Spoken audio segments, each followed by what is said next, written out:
హాయర్స్ welcome to our channel. ప్రస్తుతం మనతో పాటు భరద్వాజ్ గారు సీనియర్ జర్నలిస్ట్ ఉన్నారు. వారితో ఒకసారి మాట్లాడదాం. సార్ నమస్కారం సార్. నమస్తే. సార్ గరికపాటి గారి గురించి న్యూస్ ఛానల్‌లో నెగెటివ్‌గా ప్రచారం జరుగుతూ ఉంది సార్. అంటే ఆయన జీవితంలో చీకటి కోణాలు, ఆయన జీవితంలో చీకటి బాగోతాలు అని చెప్పేసి వాళ్ళ మొదటి భార్య ఆయన గురించి ఈ విధంగా అంది. ఆయన అసలు యూనివర్సిటీ నుంచి ఎందుకు ఆయన ప్రిన్సిపల్‌గా తొలగించేశారు అని చెప్పేసి ఇటువంటి రకరకాల ప్రచారాలన్నీ కూడా మీడియాలో జరగడం మనం చూస్తూ ఉన్నాం సార్. అసలు ఏం జరిగింది? ఎందుకు ఇప్పుడు ఆయన పైన ఇటువంటి ప్రచారం జరుగుతుంది? మరి ఈ ప్రచారం పైన మీ ఒపీనియన్ అసలు ఏం జరిగింది సార్? అంటే ప్రచారం అని చెప్తున్నారు గానీ, ఏముంది దానిలో ఆయనకి ఆల్రెడీ ఒక వివాహం అయింది మొదట. ఆ వివాహం అయిన తర్వాత వైఫ్‌తో గొడవలొచ్చినాయి. హ్మ్. విడిపోయారు. విడిపోయిన తర్వాత ఆయన వేరే వివాహం చేసుకున్నారు. వాళ్ళు లీగల్‌గా డివోర్స్ తీసుకున్నట్టుగానే ఉంది వ్యవహారం. విడిపోయిన తర్వాత పిల్లల బాధ్యత ఈయన తీసుకున్నాడు. శ్రీశ్రీ, గురజాడ అని పేర్లు పెట్టుకున్నారు ఆ పిల్లలకి. చాలా ప్రోగ్రెసివ్‌గా. నిజానికి ఆయన చేసుకున్నటువంటి మొదటి వివాహం కూడా ప్రోగ్రెసివ్ వివాహం అనే చెప్తున్నారు. ఆ ప్రోగ్రెసివ్ వివాహం అని ఎందుకు అంటున్నానంటే, అప్పటికి ఆవిడ ఒక వ్యక్తితో విడిపోయిన తర్వాత ఈయన్ని పెళ్లి చేసుకుంది. చేసుకున్న తర్వాత అంటే వీళ్ళిద్దరూ ఉపాధ్యాయ వృత్తిలోనే ఉన్నారు. హ్మ్.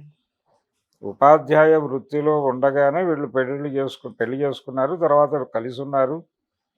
ఈయన రకరకాల ప్రయత్నాలు ఎదగటం కోసం ఈయన చేసిన ప్రయత్నాలేవి కలిసి రాలేదు.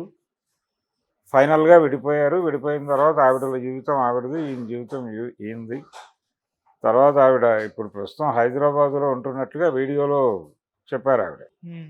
చెబుతూ ఆవిడ మేజర్‌గా ఆ పిల్లలుకి నాకు కావాలి అని అడిగాను. అంటే ఇప్పుడు ఇంతకాలం లేదు. ఆ పిల్లల కోసం ఏదో ఒక ప్రయత్నం చేస్తే వాళ్ళు కొంచెం హార్ష్‌గా రియాక్ట్ అయ్యారని, ఆ రియాక్ట్ అయిన సందర్భంగా ఆవిడేదో ఒక వీడియో చేశారు. ఆ వీడియో చేయటం వెనకాల డెఫినెట్‌గా ప్రోగ్రామ్ ఉంది ఆవిడకి. హ్మ్. ఆ ప్రోగ్రామ్ ఏంటంటే ఆయన పాపులర్ అయ్యి ఉన్నాడు ప్రపంచంలో. ఒక ప్రవచనకారుడిగా ఆయనకు ఒక ఇమేజ్ ఉంది. ఆ ఇమేజ్‌ని డ్యామేజ్ చేయటం అనే కార్యక్రమం అతన్ని బెదిరించటంగా బాగుంటుంది అని ఆవిడ ఆ మార్గాన్ని చూజ్ చేసుకున్నారు. ఓకే. చూజ్ చేసుకుని ఆ వీడియో చేసుంటారు. ఆ వీడియో చేసిన తర్వాత అతను హర్ట్ అయి ఉంటాడు న్యాచురల్‌గా. హర్ట్ అయ్యి ఆ వీడియో తీసేయమని ప్రెజర్ చేశారు. అలాగే పిల్లలు కూడా ఆయనతోనే ఉన్నారు కాబట్టి ఇంతకాలం. హ్మ్. ఆయన సెకండ్ వైఫ్ దగ్గరే పెరిగారు వాళ్ళు. పెరుగుతున్నటువంటి క్రమంలో ఈవిడ మీద వ్యతిరేకత పోగుబడి ఉంటుంది. ఆ వ్యతిరేకత వాళ్ళు ప్రదర్శించారు. ఫైనల్‌గా ఈవిడ తట్టుకోలేకపోయింది. తను కన్న పిల్లలు తనకు వ్యతిరేకంగా మాట్లాడటం అనేది జీర్ణించుకోలేక ఆవిడ రియాక్ట్ అయ్యి మరొక వీడియో చేశారు. ఆ వీడియో ఆల్రెడీ వాళ్ళు తొలగించారు.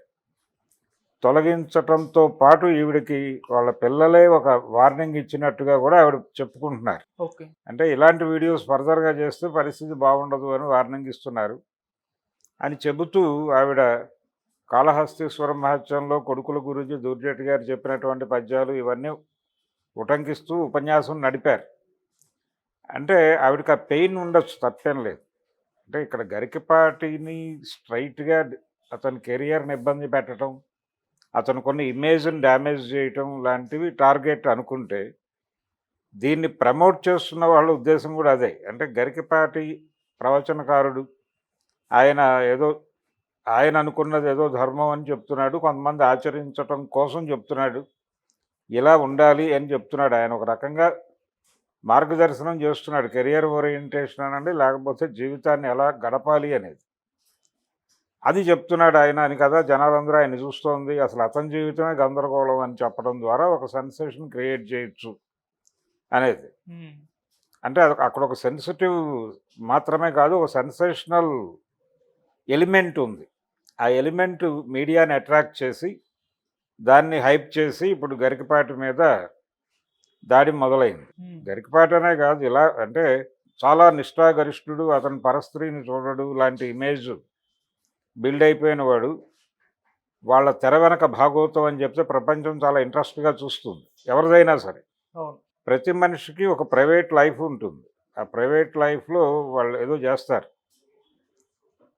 అయితే చెప్పినది తను జీవితం ఇలా ఉండాలి అనుకుని చెప్పొచ్చు. తన అనుభవాల నుంచి కూడా కొంత జ్ఞానం పొంది చెప్తారు. ఈ చెప్పే క్రమంలో ప్రతిదీ ఆచరించి చెప్పాలి అనేది కూడా కష్టమే. అంటే తను ఆచరించలేనిది కూడా ఆదర్శంగా పెట్టుకుని కూడా మాట్లాడొచ్చు. ఉమ్, ఆ క్షణం అతను ఆచరించలేకపోవచ్చు.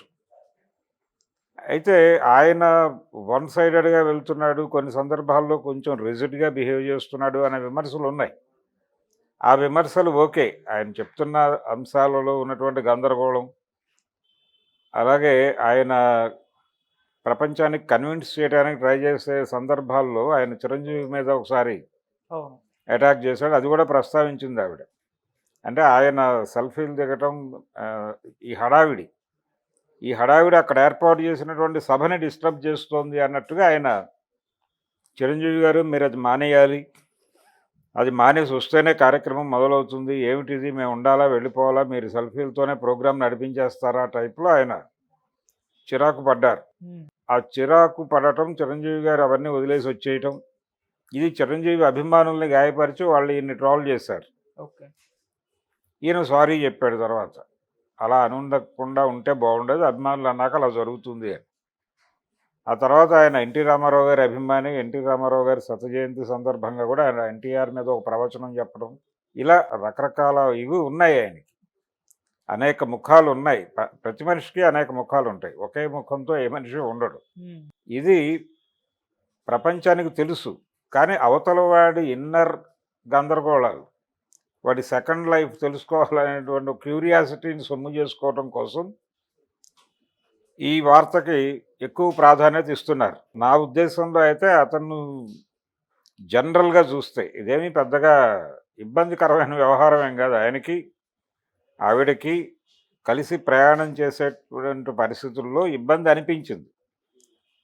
ఆ ఇబ్బంది అనిపించి కూర్చొని మాట్లాడుకునే కదా విడిపోయారు. పిల్లల బాధ్యత ఈయన ఆవిడకి వదిలేసి రాలా.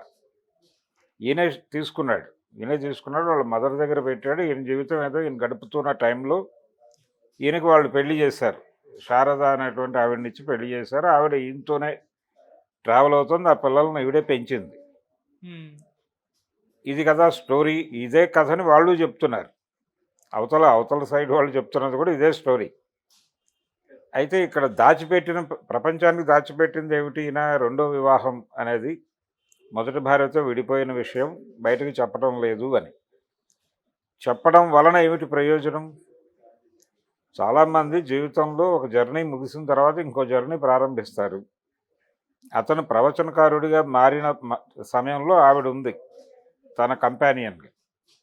రెండోది వీళ్ళకి ఎవరు ఒకళ్ళ మీద దాడి చేసే ప్రతి ఒక్కడు కూడా తను చాలా నైతికంగా చాలా గొప్పవాడిగా భావించుకుంటారు. అదే తప్పు. వీళ్ళ దగ్గర కూడా వెతికితే ఉమ్, దొరుకుతాయి. నైతికత అనే బెత్తం పట్టుకుని ప్రపంచాన్ని కంట్రోల్ చేయటం అనేది ఏ రూపంలో జరిగినా అది తప్పే. ఓకే. ఇక్కడ కూడా గరికపాటి విషయంలో జరుగుతోంది అదే ఆవిడ వైపు నుంచి. ఆవిడకి ఏదో వేరే ప్రయోజనాలు ఉంటే ఉండొచ్చుగాక. అంటే ఇప్పుడు ఆవిడకి పిల్లలతో ఉండాలి అనే అభిప్రాయం కలగటం తప్పేం కాదు. ఆ టైంలో అనిపించలేదు. అది బర్డెన్‌గా అనిపించి ఉండొచ్చు. ఇప్పుడు బర్డెన్‌గా అనిపించట్లేదు. పిల్లలతో ఉండాలని ఆవిడ అనుకుంటోంది. అనుకున్నప్పుడు వాళ్ళు కూడా కొంచెం డెమోక్రటిక్‌గా వ్యవహరించి ఈవిడకి ఒక స్పేస్ ఇచ్చి ఉండాల్సింది. ఈ నైతికత అనే దానికి భయపడి వాళ్ళు గందరగోళ పడిపోయి వద్దొద్దు దూరం అని ఉంటారు. తద్వారా ఈవిడ్ని గాయపరిచి ఉంటారు. ఉమ్, ఈ టోటల్ ఎపిసోడ్‌లో నైతికత అనేది చాలా మేజర్ రోల్ ప్లే చేస్తుంది. అంటే నైతికత వలన ఒక రకమైన హిపోక్రసీ వస్తుంది. ప్రతి మనిషి కూడా బయటకు చాలా గొప్పగా కనిపించి లోపల చేసే పనులు చెప్పకుండా దాచిపెట్టి ఏదో చేస్తున్నాననే భ్రమకు గురవుతారు. ఓకే. ఇప్పుడు ప్రపంచం ఎవరు ఏ పని చేసినా తెలుసుకోవడం పెద్ద కష్టమేం కాదు. ఉమ్, ప్రస్తుతం ఉన్నటువంటి టెక్నాలజీ ప్రకారం ఒక మనిషి ఫోన్ దొరికితే అతను యాప్ మూవ్‌మెంటు చూస్తే అతని డబ్బులు ఇన్‌కమింగ్ ఎలా వస్తోంది, అవుట్ గోయింగ్ ఎలా ఉంది అనేది అర్థమైతే ఉమ్, ఎక్కడ డబ్బులు ఖర్చు పెడుతున్నాడో తెలిస్తే అతని జీవితం ఏమిటో మనకు అర్థమవుతుంది. అవును. అతను ట్రాన్సాక్షన్స్ ఎవరితో ఫ్రీక్వెంట్‌గా నడుపుతున్నాడు, వాళ్ళ జీవితం ఏమిటి అనేది తెలుసుకుంటే ఉమ్, ఇతనికి వాళ్ళకి ఉన్న రిలేషన్ ఎస్టాబ్లిష్ చేయడం పావుగంట పని. ఇతను చెప్పక్కర్లా. అవును. అతని ఫోన్ ద్వారా అతని జీవితం, అతని ఆత్మకథ మనం చెప్పొచ్చు. ఉమ్, సో ఆ మేరకు టెక్నాలజీ డెవలప్ అయి ఉన్నటువంటి ప్రపంచంలో మనం ఉన్నాం. ఇప్పటికీ చాలామంది హైడ్ చేసుకునే ప్రయత్నం చేస్తారు.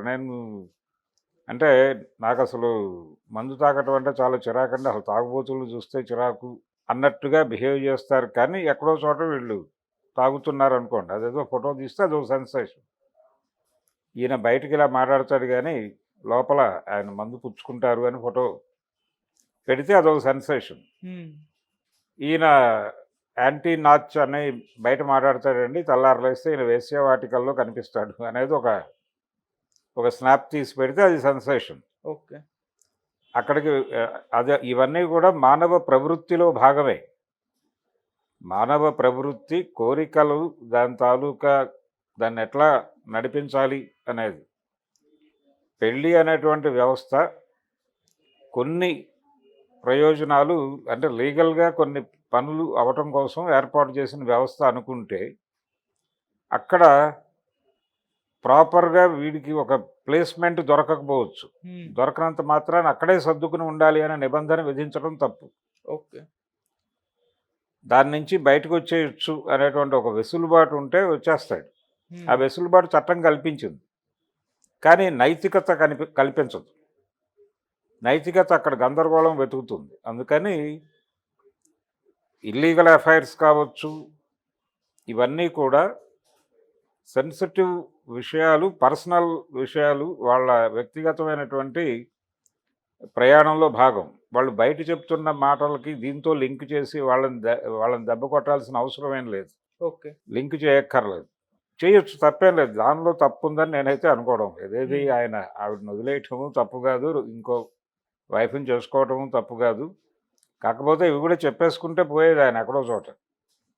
ఆయన కూడా ఈ వీడియో తీసేయి అనాల్సిన అవసరం లేదు. ఆయన చేసినది ఈవిడకి తప్పులు కావచ్చు, ఆ తప్పులకు సంబంధించినటువంటి ఆయన దగ్గర ఒక ఆర్గ్యుమెంట్ ఉంటుంది కదా, ఆర్గ్యూ చేయి. వీడియో తీయించడం ఎందుకు నువ్వు?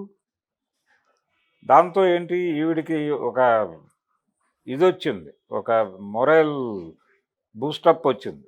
వచ్చేసి నేను చేసింది రైట్ కాబట్టి వాడు తీసేసాడు, సో నేను మళ్ళీ చేస్తాను అనే ప్రోగ్రాంలోకి వచ్చింది ఈవిడ. ఆవిడ నీడ్ ఏమిటో కనుక్కొని, ఆవిడ ఏం ఫీల్ అవుతోంది, ఎందుకు మళ్ళీ రిలేషన్ కోరుకుంటోంది, దాని వెనకాల ఉన్న నేపథ్యం ఏమిటి అని చూసి డెమోక్రటిక్గా ఆవిడకి కావాల్సినవి ఆవిడకి అమర్చడం అనేది చేయాల్సి ఉంటుంది. అది డెమోక్రటిక్ పద్ధతి. వీళ్ళు కూడా రిజిడ్గా బిహేవ్ చేయటం తప్పు. ఓకే. వీళ్ళ మీద ఆవిడ అంటే వీళ్ళ వీక్ పాయింట్ ఆవిడకి అర్థమైంది. వీళ్ళు మార్కెట్లో చాలా పుణ్యపురుషుల్లాగా చలామణి అవుతున్నారు. వీళ్ళని అక్కడ గనక గిల్లితే సినిమా మన కంట్రోల్లోకి వచ్చేస్తుంది అని ఆవిడ వ్యూహం కరెక్టే. ఆ వ్యూహం వెనకాల స్వార్థం ఉంది అని ఎస్టాబ్లిష్ చేయడం వాళ్ళకి ఈజీనే. ఓకే. అసలు ఈ విషయం ప్రపంచానికి తెలియకుండా చాలామంది జరుగుతుంది. చాలామంది జీవితాల్లో 2-3 ఆడవాళ్ళు ఉంటారు. వాళ్ళని ఓపెన్గా చెప్పుకోవడానికి వీళ్ళకి ఇబ్బంది. జనరల్గా ప్రతి మనిషికి కూడా ఒక వీక్నెస్ ఉంటుంది. ఒక మేల్ ఫిమేల్ అట్రాక్షన్ అనండి, ఏదైనా అనండి, ఒక అమ్మాయిని చూసినప్పుడు ఒక అట్రాక్షన్ కలుగుతుంది, కలగక మానదు. కలగదు అనేది భ్రమ, కలుగుతుంది. కలిగిన తర్వాత ఏంటంటే వీడిలో విచక్షణ అని ఒక నరం పనిచేయాలి. ఆ విచక్షణ వీడిని కొంచెం తట్టి బాబు అని ఇన్నర్గానే చెప్పాలి. వాడు కంట్రోల్ అయితే అవుతాడు. ఆ విచక్షణ అనే నరం పని చేయకపోతే వాడు ఏం చేయాలో అది చేస్తాడు. అది జరిగిపోతుంది. అది మానవ బలహీనతగా మాత్రమే చూడాలి తప్ప అదేదో పెద్ద బీభత్సమైన క్రిటిసిజం పెట్టాల్సినటువంటి అంశంగా చూడక్కర్లేదు. దాన్ని కంట్రోల్ చేయటం ఎలా అనేది దానికి సంబంధించినటువంటి మెటీరియల్ సప్లై చేయాలి తప్ప ఆల్రెడీ ఎఫ్ఐఆర్లోనూ లేకపోతే ఒక భార్యను వదిలేసి ఇంకొకళ్ళని పెళ్లి చేసుకోవటము తప్పను. ఇది పెళ్ళిళ్ళ వ్యవస్థని తప్పుపట్టినట్టుగా చూడటం, ఇది తప్పు. ఆవిడ నిజానికి ఆవిడ మాట్లాడిన దానిలో చాలా ఇల్లాజికల్ వ్యవహారం ఉంది. అంటే ఎందుకు 20 ఏళ్ళు భరించాను అంది ఆవిడ. 20 ఏళ్ళు నడిచిందని చెప్తోంది ఆవిడ. ఆ తర్వాత 20 ఏళ్ళు అతను లేకుండానే ఉన్నాను అని. ఆ పిల్లల్ని దాదాపు 10 ఏళ్ళు తనే పెంచినట్టుగా చెప్తున్నారు ఆవిడ. 10 ఏళ్ల తర్వాత వాళ్ళు బయటికి వెళ్ళిపోయారని చెప్తున్నారు. ఏది జరిగినప్పటికీ ప్రస్తుతం ఆవిడతో లేరు, ఆవిడ వైపు చూడటానికి కూడా వారు ఇష్టపడటం లేదు అనేది ఎస్టాబ్లిష్ అయిన ఫ్యాక్టు. కాబట్టి ఇప్పుడు ఆవిడ ఓపెన్గా ఈ సెంటిమెంటల్ అటాక్ లేకపోతే నైతిక బెత్తంతో కొట్టే ప్రయత్నము మానేసి నాకు ఇది కావాలను, మనం విడిపోయినప్పటికీ నాకు ఇది ఈ నీడ్ మీతో ఉండింది, మీరు నాకు పిల్లలే, నాతో లేనప్పటికీ నాకు పిల్లలే, నేను ఆ రోజున మిమ్మల్ని ఆయనతో ఉంచడానికి కొన్ని కారణాలు ఉన్నాయని అది ఎస్టాబ్లిష్ చేసి ఆ దిశగా ప్రయత్నం చేసుకోవటం మంచిది. ఇది బ్లాక్మెయిల్ చేయటం ద్వారానో లేకపోతే థ్రెటన్ చేయటం ద్వారానో ఇష్యూని సెటిల్ చేసుకోవాలి అనే ప్రయత్నం కరెక్ట్ కాదు. ఓకే. వాళ్ళు వీడియోలు డిలీట్ చేయటము తప్పే, ఈవిడ వీడియోలు చేయటము కూడా తప్పే. ఆ విషయంలో ఓపెన్గా వెళ్ళి మాట్లాడుకోవచ్చు, లేదంటే కోర్టుకు వెళ్ళొచ్చు, లేదా పోలీస్ స్టేషన్కి వెళ్ళి కంప్లైంట్ ఇచ్చుకోవచ్చు. అప్పుడు కూడా మీడియాకు తెలుస్తుంది, అది వేరే గొడవ. మీడియా అప్పుడు కూడా నైతిక డ్రెస్సు వేసుకుని ఇమ్మీడియట్గా గరికపాటి ఇది అని చెప్పేసి కథనాలు అతని మీద మొదటి భార్య పోలీస్ స్టేషన్లో కంప్లైంట్ అని హడావిడి చేసుకోవచ్చు. ఆ బిజినెస్ అది నడుస్తుంది, ఓకే. దాన్ని ఎవడో ఆపలేడు. ఓకే. అయితే ఇక్కడ వీళ్ళిద్దరూ కూడా వ్యవహరించాల్సిన పద్ధతిలో వ్యవహరించకపోవటం, అటు గరికపాటి కావచ్చు, ఇటు ఆవిడ అతను ఫస్ట్ వైఫ్ కావచ్చు, ఆవిడ తనకు స్టూడెంట్స్ బలం ఉంది అని చెప్తోంది. స్టూడెంట్స్ ఉన్నారు, ఇప్పుడు నా మీద చేయేస్తే వాళ్ళందరూ చూసుకుంటారు మిమ్మల్ని